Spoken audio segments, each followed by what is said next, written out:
This light on. Excuse me there, girl. There we go. I feel like Alfred Hitchcock Presents walking in. Dun, dun, dun, dun, dun, dun, dun. Yeah. Hello and welcome everybody to another TOS Tuesday review. Today, from Season 1, Episode 21, we are reviewing Return of the Archons. And with me, of course, is my buddy Murdock, too. Hey, everybody, I love you. Yeah, well, thank you, Murdock. We love you, too. You sit up there in your normal spot. You can watch. Okay, well, everybody, we're at the point of Season 1 where all of a sudden the Enterprise crew comes across a society that's been ruled by a computer for 6,000 years.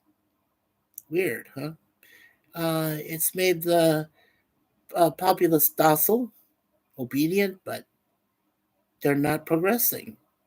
They only go as far as the computer allows them to. And then, of course, they're stagnant and all this stuff. Well, the Enterprise goes down to investigate, and of course, they almost get kidnapped. Well, they do get captured, but then, then one of their crew, they send some people down first before Kirk. So, Sulu, I believe. So they send him down, and then, of course, he goes, "Ooh, Landru," and all this stuff. And, of course, it's weird. Yeah. So, this is the first time that Kirk gets to take down a computer with logic. Yeah. Kind of weird. Oh, Jesus. Gorilla says, "Kapla from storm-ravaged Minnesota." Yikes. Are you okay, Gorilla? Well, you must be. You're talking to me, so you must be all right, sir. Sorry to hear that. Wow. Yeah.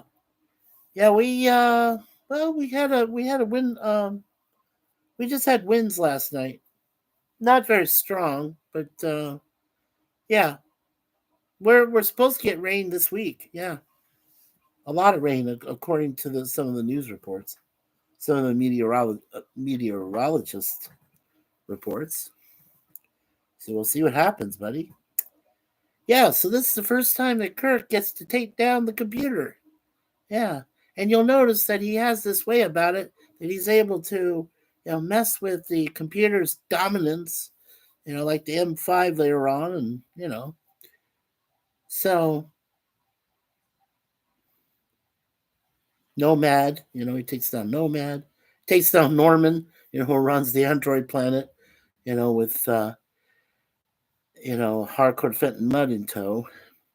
Yeah, there's a lot of different ways that he takes down computers for some reason, or these mechanical genius things. Yeah, Kirk has a way about it. It's kind of cool. Landru died 6,000 years ago. I am Landru. I am he. Blah blah blah blah blah. Yeah, all that stuff. Anyway, let's see. I will tell you that growing up as I did, and I'm getting to watch all the episodes as I did over the years, I have to say, this is one of my more favorite episodes. I gave it a high B plus. Now, over 4,200 people have seen this episode and give it a 7. The average is 7.1 out of 10, or a C. Now, I give it a B plus because I think it's really cool how Kirk and Spock and a few others are able to get through the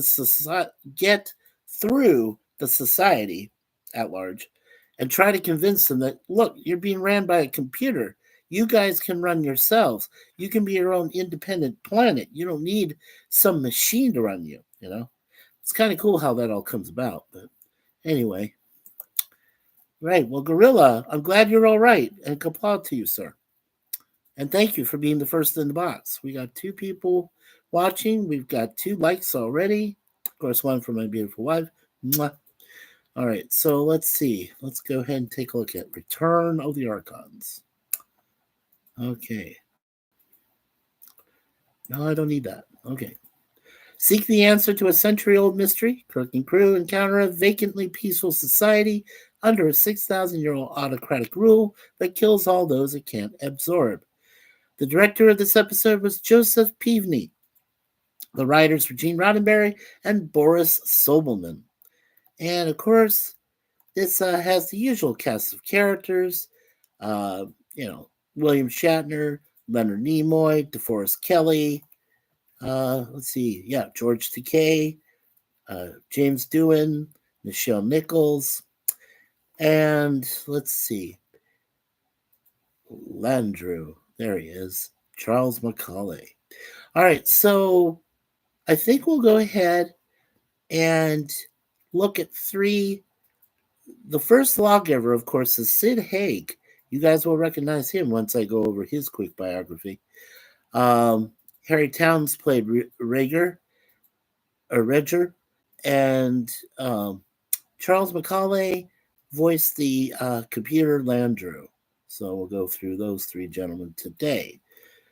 All right, let's get to the first trivia here. Okay. Oh, stop that. Okay. All the regulars on the show were quitting. All the regulars on the show were quitting smoking at the same time. So many chewed gum instead. Director Joseph Peavney was becoming increasingly upset because he had to cut to remind the cast not to chew gum during the shoots. As a prank for a large scene, William Shatner went around handing out bubblegum to the cast, crew, and 60 to 80 extras, and had everyone blow a bubble right after the director hollered action. Sid Haig reported the director almost passed out.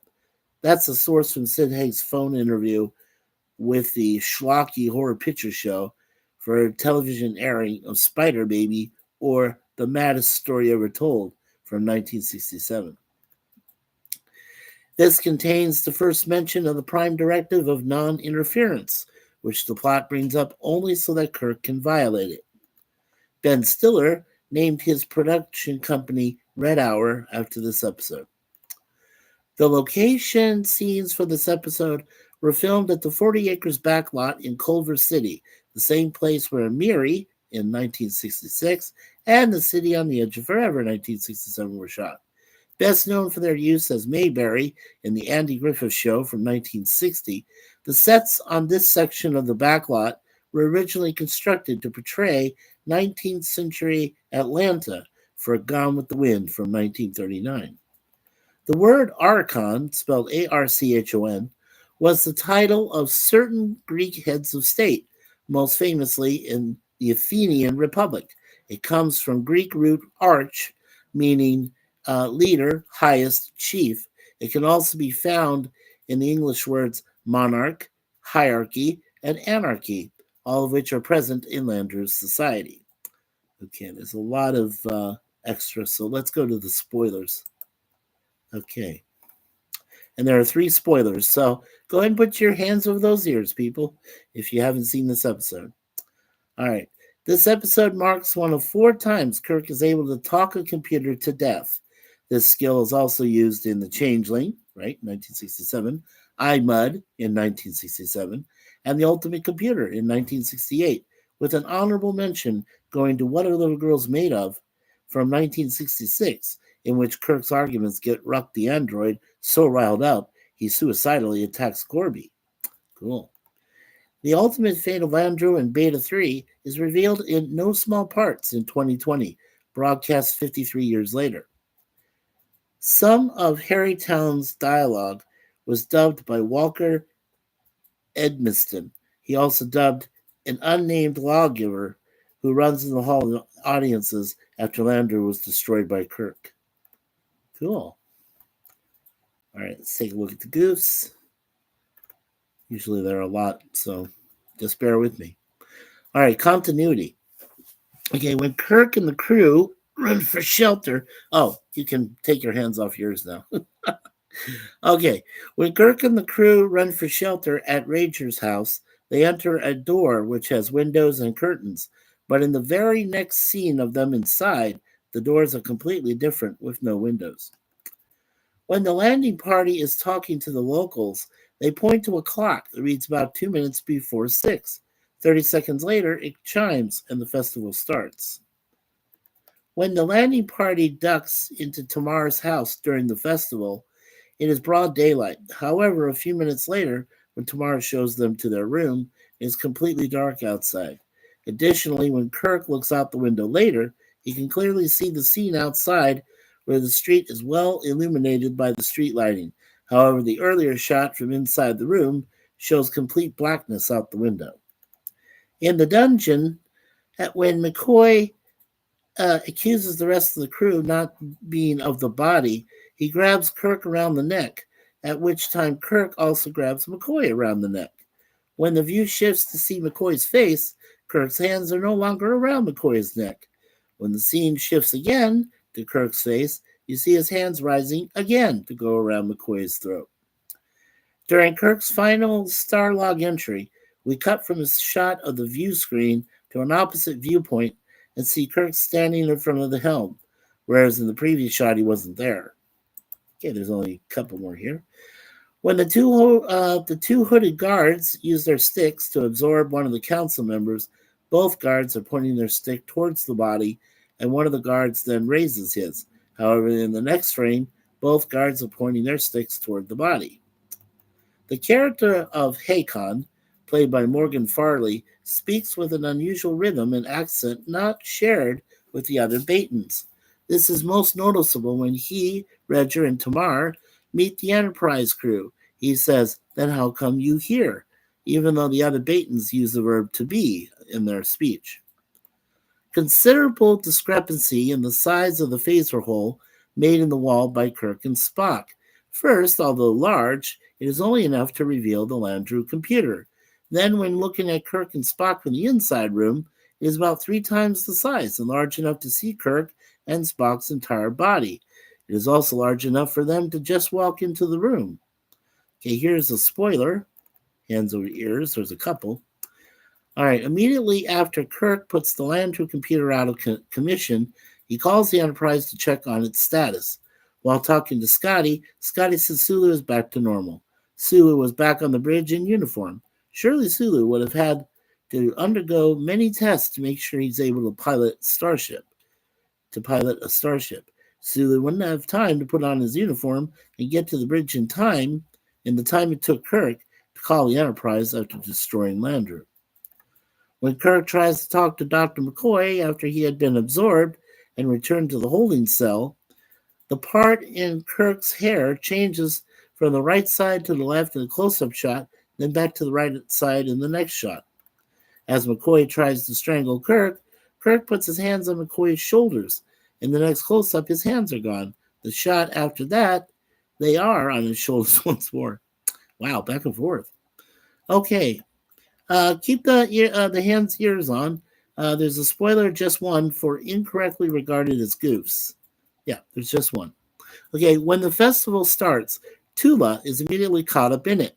When it ends, all the people immediately return to the serene, controlled state.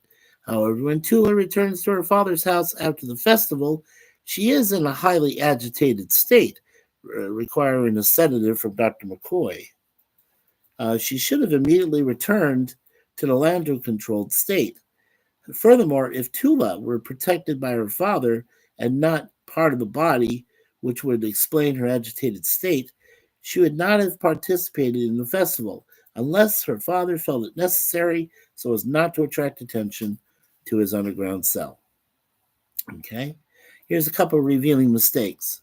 When Landru first appears in the hiding place, one of the background extras starts to cover his ears, mistaking the sound of the holographic Landru appearing for the crippling ultrasonic waves that would occur towards the end of the scene.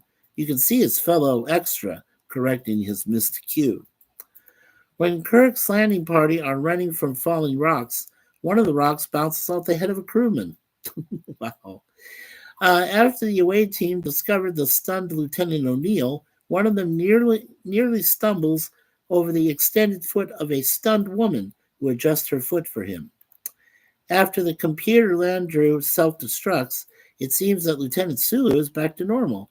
in uniform and ready to resume his duties rather quickly, instantaneously, in fact. Many of the characters are wearing white collars in this episode, and makeup stains are noticeable on them. Okay, here's a couple more. When the townspeople around the landing when the townspeople surround the landing party, Kirk orders that they all set their phasers to stun and on wide field.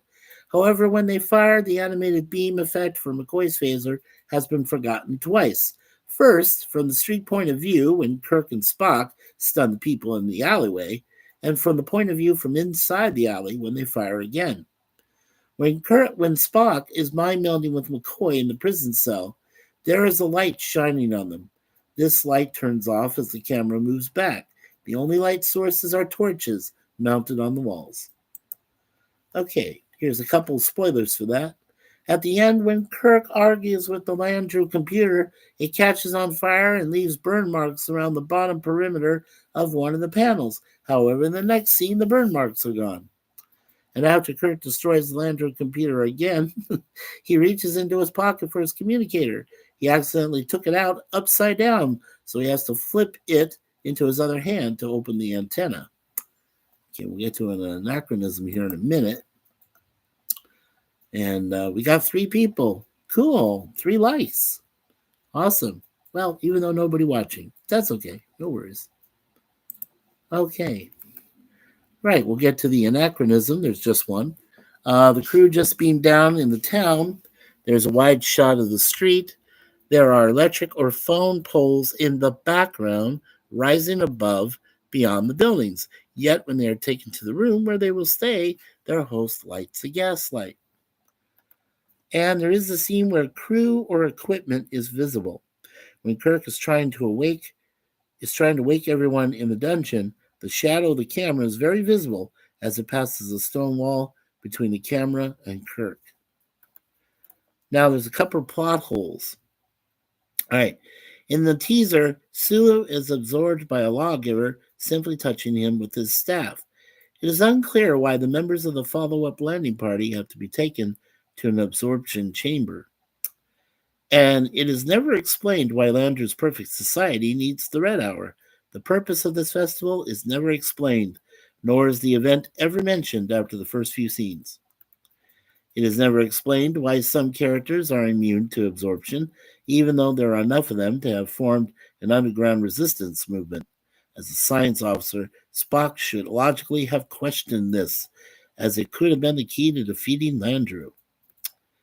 It is not explained why O'Neill wasn't beamed aboard at the same time as Sulu, when the transporter room was told to beam them both up. Even though O'Neill had run for the Archon that was approaching, the transporter would have beamed him up using his communicator. If the communicator had been dropped, it would have been beamed up without O'Neill. When the Red Hour strikes, everyone on the street immediately becomes manic, except for Bylar. Instead, he takes hold of Tula and says, "Tula, come," in a calm manner. Yet a few moments later, Bylar is seen acting crazed, taking full part in the festival. Since he was under mind control from Landru, he should have been affected at the stroke of 12, alongside everybody else. Okay. In the initial setup of the story, Sulu calls the Enterprise and asks for an emergency beam-up. Why did he not just use the emergency signal as used in Tomorrow is Yesterday from 1967? When Kirk records his captain's log for Stardate 3157.4, he's in the holding cell without any Starfleet equipment, and he enters his log reporting on the attack of his ship. Scott could have done this, but not Captain Kirk. In the hideout, Redger, the Baton revolutionary, addresses Kirk as Captain, but it is possible that he thinks this is Kirk's name.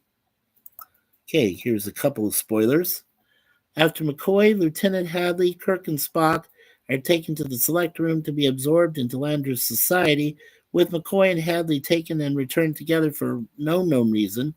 The lawgivers inexplicably stop taking any more of Kirk's group, leaving Lindstrom and Lieutenant Leslie unabsorbed.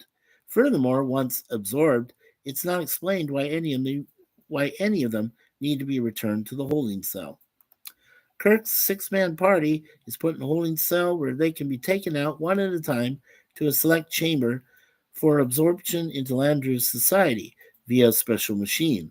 But earlier, Sula was absorbed out on the street, merely with a close blast from a pipe staff by a robed lawgiver. Okay. All right, now you can remove your hands again. And last but not least, there are a couple of character errors. The pronunciation of Landru varies between characters and scenes, with some characters using multiple different pronunciations within the same conversation. Given the use of mind control on Landru's subjects, there ought to be no variation. Kirk also seems overly impressed with the projected image of Landru while in Redger's safe place. Spock tells Kirk it's a projection, and Kirk seems amazed that there's no receiving apparatus at their location. However, Kirk's own transporter aboard his ship can transmit matter and even living things across vast distances with no apparatus at the receiving end. Very cool. Alrighty. Okay, and of course they play the theme from Star Trek, which is written to and accredited by Alexander Courage at both the beginning and the end of the episode. Okay. All right, let's go to, let's see here. Right, as I said before, they filmed this right there at the Desilu Studios in the Culver City backlot at 9336 West Washington Boulevard. And the filming dates started December 6th, 1966, and went to December 13th, 1966. So it took a week for them to film this episode. Cool. Alrighty. And we're almost done. We're getting to the cast and crew. All right. So, let's see. All right. So we will take a look at Redger. We'll take a look at the first lawgiver, played by Sid Haig. And we'll take a look at Landru. Well, the guy who played the holographic Landru. Excuse me. Alrighty. So the first one is Harry Towns. Okay. All right, we did lose Harry Towns back in 2001.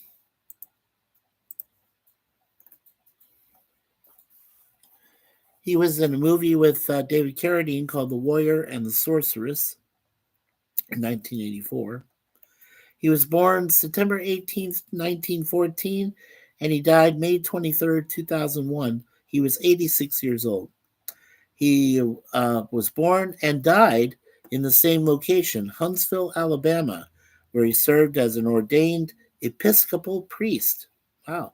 Aside from Huntsville and the priesthood, he had a distinguished, prolific, and quite long career as a character actor in movies and on television. He attended the University of Alabama in the 1930s, but moved to New York before finishing in order to study acting.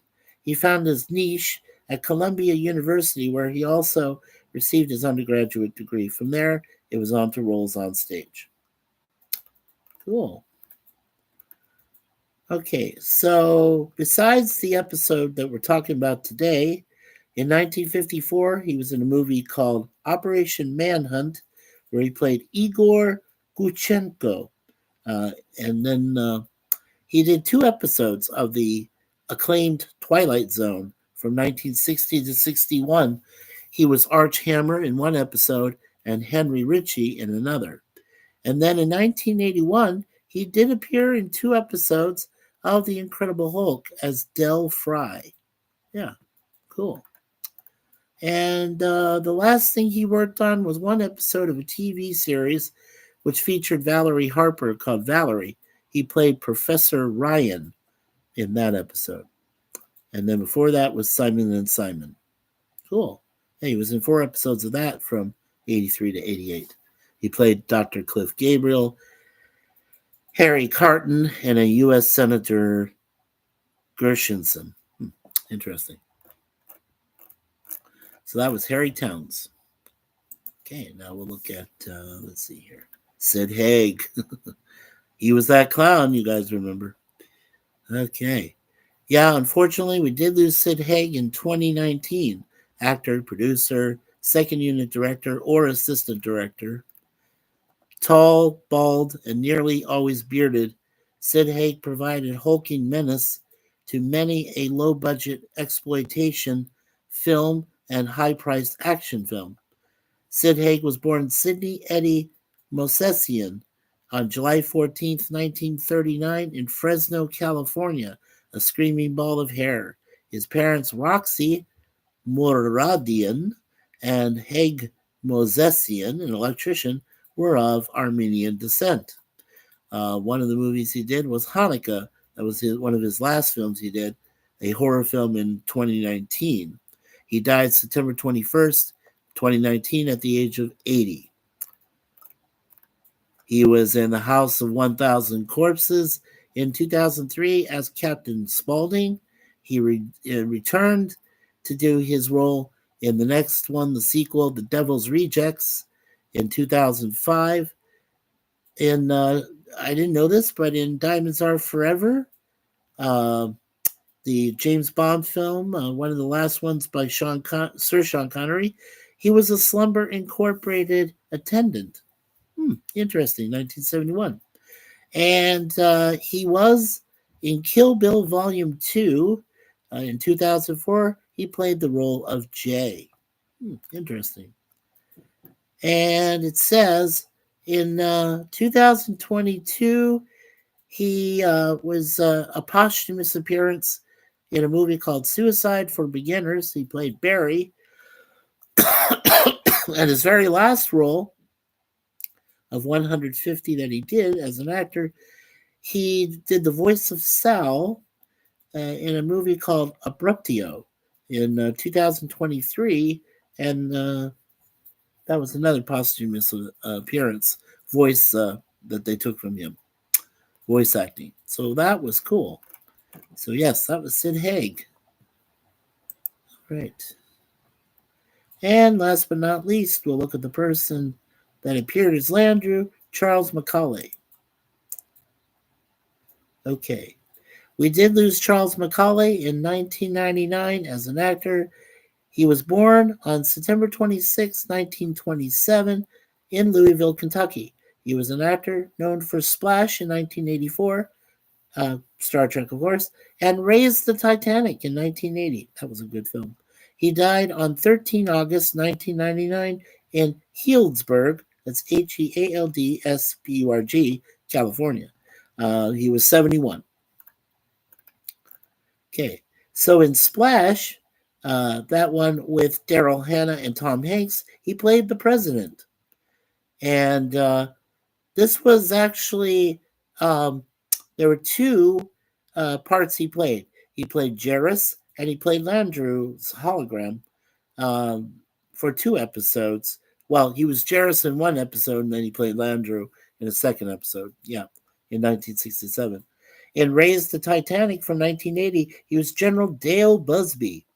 And he was in Blackula. Yes, he played Dracula in 1972, which was the black exploitation version of Dracula. Count Dracula. Yes. And it says here, one of his last roles as an actor, he was in a Perry Mason mystery, The Case of the Wicked Wives. And in that, he played District Attorney Markham. That was in 1993. He did a bunch of those Perry Mason TV movies. That's so cool. So that's Charles Macaulay. Alrighty.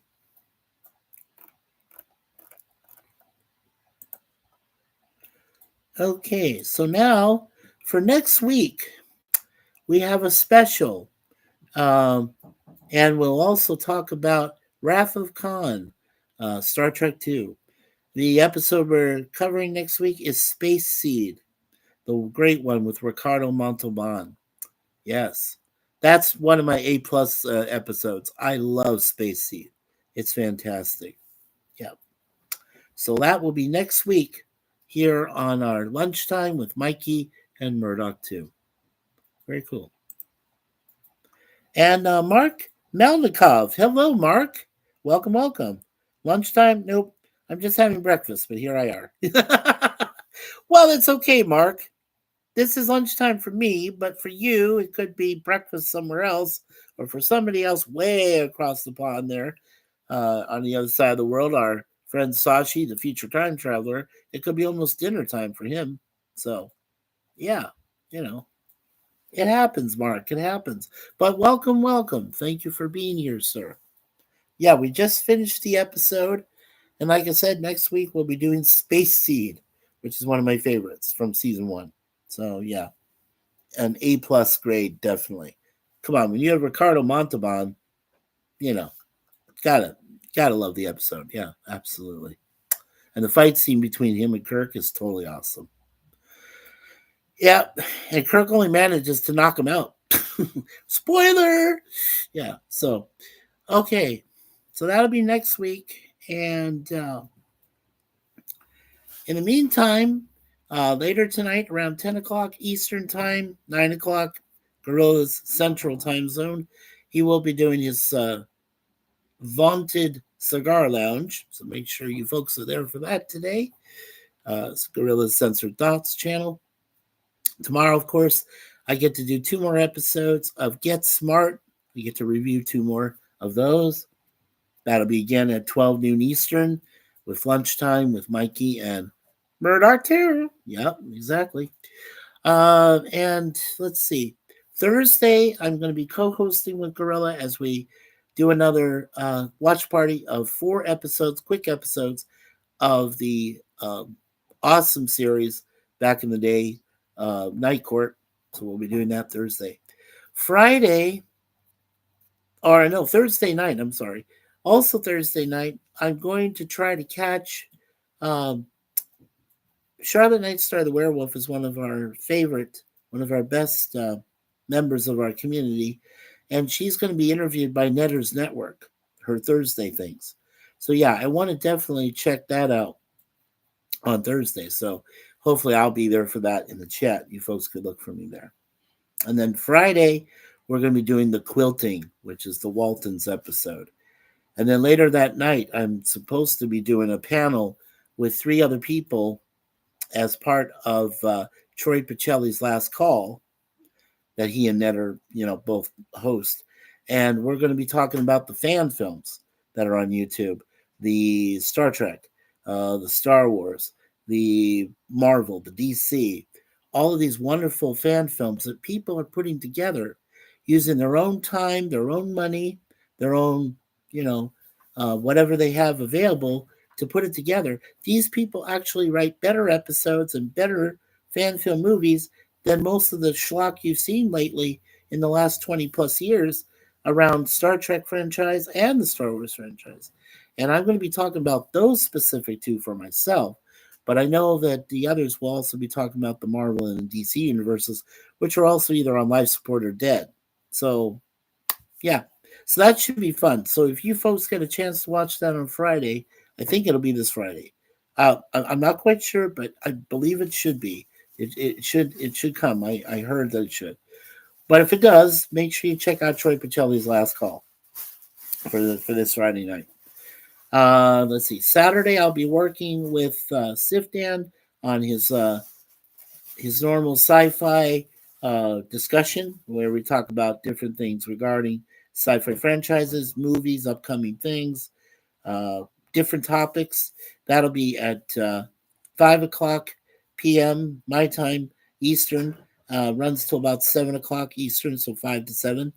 And then on Sunday, I will be there with Gorilla for his final Terminator franchise movie that he's doing a watch party of, which is Terminator Dark Fate. And then he says, everybody, he's got a special for us the following week, the following Sunday. So I hope we can all catch that. That'll be a lot of fun. So that's what's coming up in the neighborhood here for the MikeySuzeFour channel and all other participating family member subscribers that we have in our community. We have 250. Why haven't you subscribed yet? Just hit the like button today. Don't forget to hit subscribe. Make sure you share this with all your friends and family and relatives. And also don't forget, when you do subscribe, make sure you tap that all notifications button just once.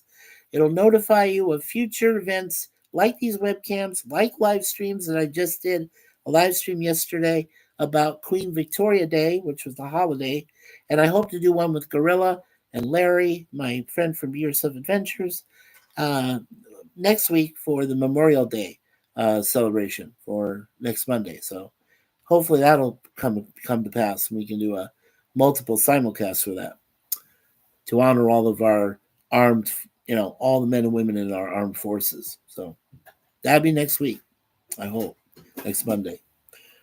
Okay, so a couple things we always say here at MikeySuzeFour. First of all, we always say my wife, Suzanne, who says, leave everything in God's hands.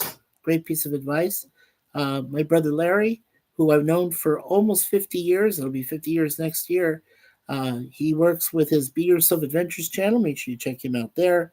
Mark Malenkov, thank you so much for being here. Make sure you check out his channel. And remember, I just mentioned here, Gorilla's Censored Thoughts. Make sure you check out his channel. He's got some great content there. Does a lot of great things. So make sure you check out him too, as well. And Larry always says, always be yourself. And what I say here for our channel is always expect the unexpected. I always say that. So make sure you do that. Make sure you keep that constant notification on, for this channel. And of course, last but not least, there was the famous Gene Siskel of Siskel and Ebert at the Movies, who worked for the Chicago Tribune. Great movie critic, my favorite. He was perfect nerd. He had the glasses, everything. But he always said, and now the aisle is closed. So, alrighty. Well, let's do one quick prayer. In the name of the Father, Son, and Holy Spirit. Dear Lord, thank you so much for social media. Lord, we ask you special today. This episode is dedicated to those, the victims who suffered through the tornadoes, earthquakes, a possible volcano is going to erupt if it hasn't already there in Alaska. We're asking, Lord, that you watch over the victims and their families. Make sure there are no more incidents, no more tragedies, no more natural disasters for a while. We ask for this, Lord, in your name and also the name of your Son, Jesus Christ, the Holy Spirit, the most blessed Virgin Mary, all the patrons, all the angels and saints, and especially our patron saints, Saint Suzanne and Saint Michael the Archangel. So for all this we ask in your name, Father, Son, Holy Spirit. Amen. Okay. Well, folks, that does it for me today. That's why I do one episode, because it has a lot of info, and I try to get through it best I can. And I do appreciate you all taking the time to listen to me. I know I'm a chatterbox. I talk a lot, but, I try to get the most important information out there on any of the shows that I review during the week. It's a lot of fun for me, but especially Thursday, because Thursday when I do my 2 episodes of A-Team, I really get into it. And this guy over here is going to get into it too. Yeah, I know, Murdock. You have to wait, though, buddy. It's okay. All right. So, for Lunchtime with Mikey and Murdock, too, along with behalf of my wife, Suzanne, our two beautiful cats, Moonpie and Deja Vu, I want to thank all of you for being here. And last but not least, as we always like to say here at MikeySuzeFour, God bless America, God bless Canada, God bless this world we live in. Remember, we only got one, so make sure you guys and girls, come on, take care of this world, okay, before we all go to meet our final maker, okay, in the final judgment day. And lastly, peace from MikeySuzeFour. Take care, everybody. God bless, and we will see you on the next one. 2 episodes of Get Smart. Missed it by that much. Yeah, we'll see you tomorrow.